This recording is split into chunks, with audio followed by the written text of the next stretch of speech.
Hello, people, and welcome to the show. It is Thursday night, and it's been a busy day on the Hill. There's lots to talk about.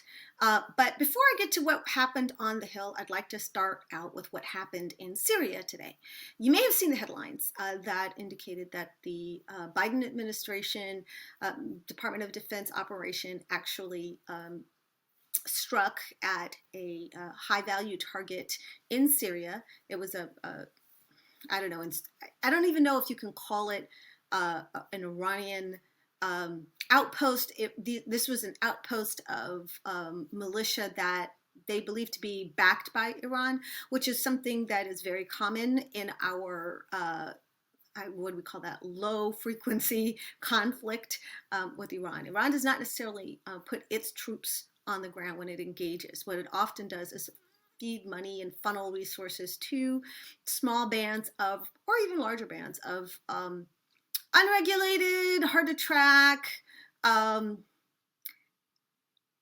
You couldn't even really call them as well orchestrated or as well functioning as something like an Al Qaeda or an ISIS. These are looser bands of folks that they can funnel resources to, and then they will execute attacks. Now, there have been a couple of these in the last few months in Iraq. And in fact, there was one that I mentioned to you just a couple weeks ago in the Kurdish part of Iraq. And remember how I told you that this was problematic because most of these attacks had been occurring in Baghdad itself, and that now these people were getting bold and attacking U.S. forces and U.S. supported missions outside of Baghdad into Kurdistan and other areas of the Iraqi territory. And so I was saying that, it's kind of interesting that, we're kind of keeping an eye on that because it's kind of like a test of what Biden is going to do. I mean, Iran wants to know what it's dealing with. And obviously they know that Joe Biden is well respected internationally. We saw that just last week, how well received he was on the international stage with respect to re-entering the Paris Climate Accord, the warmth and friendly reception he got from Prime Minister Trudeau, from Canada, just the idea, the world sort of gravitating back to including the United States in major decisions. So it shouldn't surprise you that Iran was going to test Joe. I mean, of course they were. And what they wanted to know was, are you going to strike back? And is it going to be proportional? Are you going to be like hands off? Or are you going to be hands on? Like they're going to test it, right? And so that's what this little incursion into Kurdistan and this operation in Kurdistan was designed to do, because it wasn't really going to draw the United States into open conflict with Iran, because there's always plausible deniability behind these, little splinter groups. But it was going to ascertain whether or not Joe Biden was willing to use force, because there's a perception, and it's a perception that's sold by the Republicans as much as it is by anybody else out there, that Democrats are weak and they'll never, they're not going to clap back.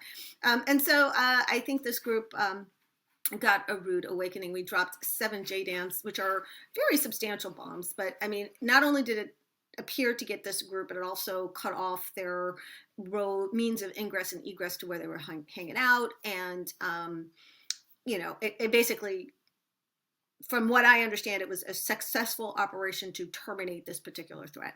Now, what that means for the relationship between the United States and Iran is hard to know in the moment. I don't think Iran is going to get its back up about this. These people were functionally sacrificial lambs. I think it's now realizes that, okay, he will clap back, so maybe we need to be a little bit more cautious. And I think Iran is looking for an entree to reopen negotiations and diplomacy. I think Iran actually wants back into the Iran nuclear deal because it was relieving very serious economic stress on their country. They were doing much better under the agreement than not under the agreement. So I think they want back in it. I really do. It's just, I'm not an expert on this. I'm just telling you what I can sort of surmise from what I'm seeing. Because one of the things that suggests that to me is that they were so restrained in their response to the assassination of Soleimani. I think they just didn't want to burn the bridge. Right?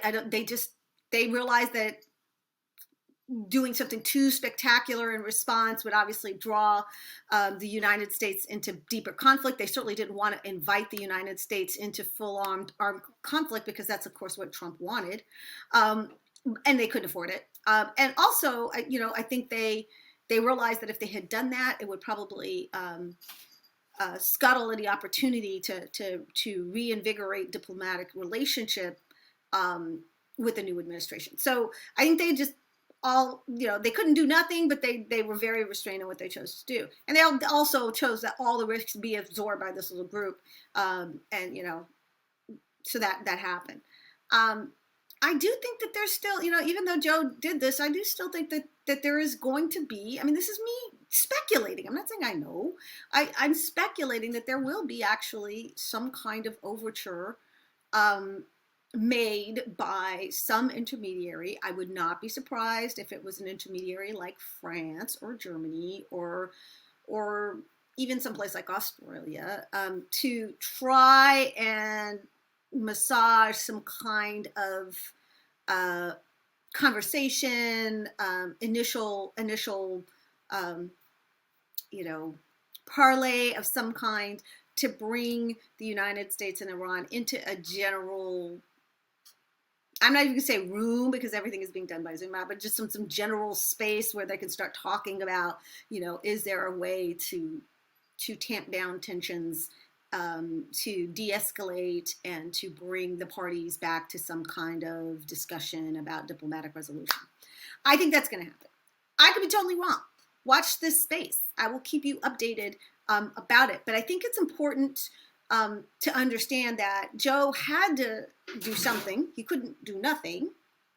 And I think the response was appropriately measured. It was not something that was going to necessarily escalate the tensions.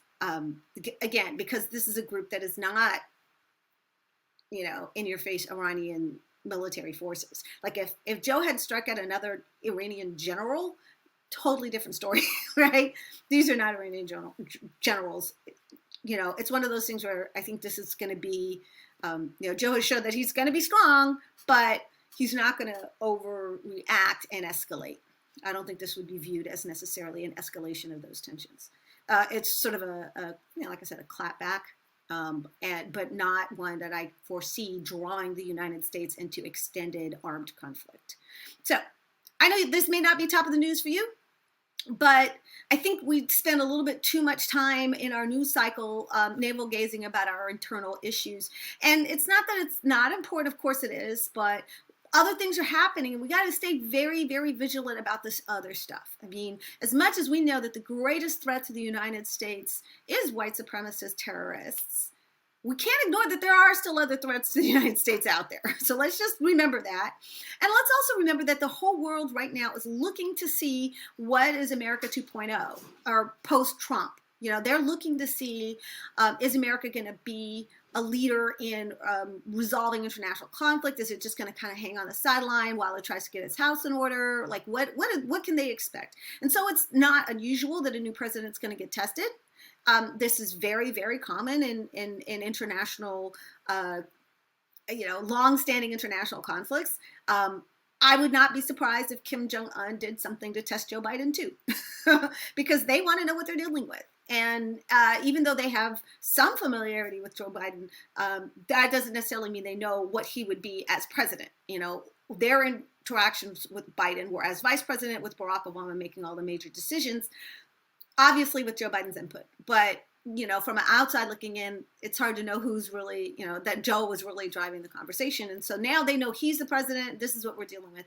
And so I think you should see, be prepared for and look for overtures or efforts by our adversaries to test Joe, not just North Korea, not just Iran, but also China and also Russia. I think we should expect that. And I'm interested to see how he responds.